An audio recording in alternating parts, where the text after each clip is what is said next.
были несколько завышенные ожидания о саммите, который прошел в Астане. В первую очередь, эти завышенные ожидания были по решению проблем Нагорного Карабаха.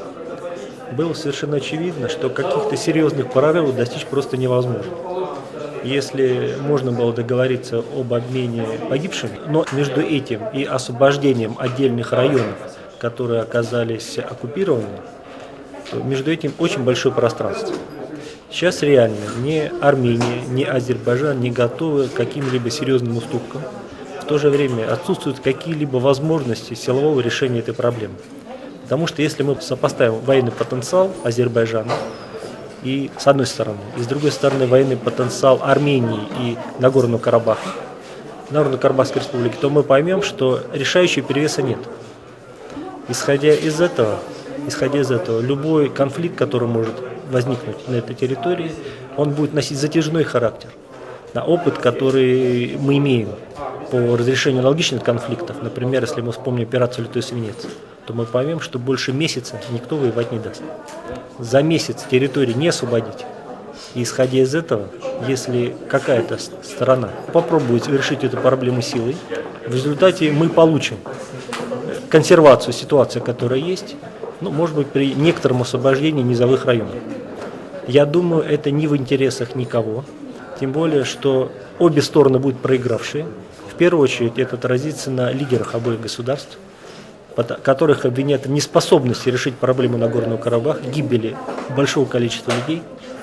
И это может привести к столь серьезным внутриполитическим последствиям, вплоть до смены власти в обоих государствах. Поэтому я думаю, что силовое решение проблемы Нагорного Карабаха сейчас невозможно, и нужно искать какие-то пути постепенного сближения.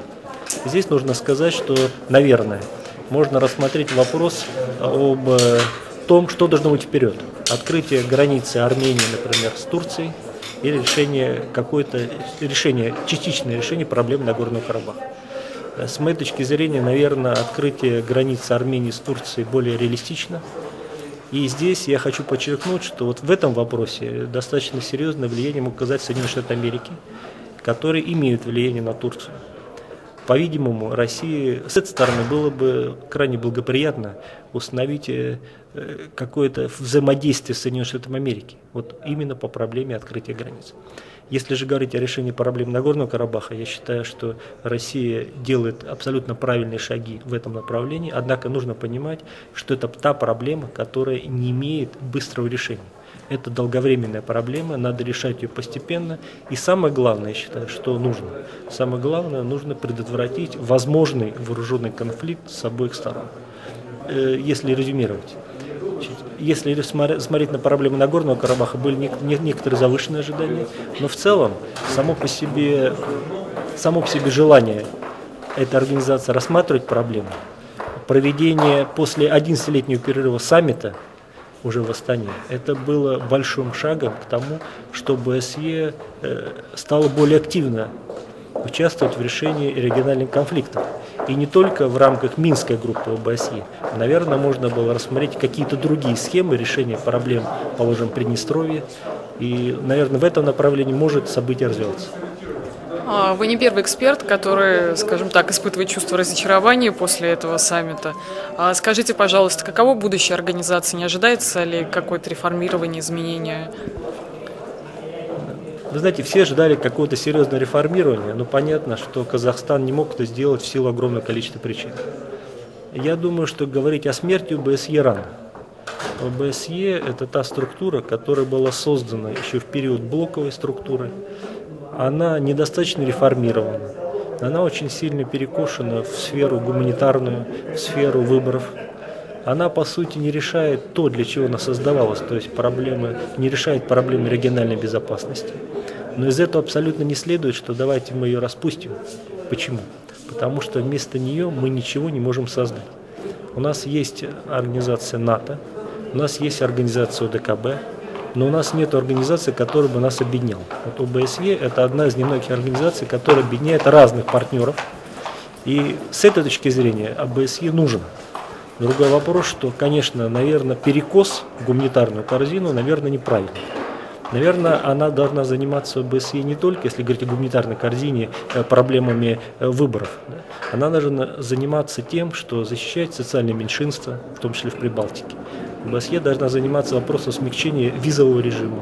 Вот это то, что может заниматься реально, если говорить о гуманитарной сфере.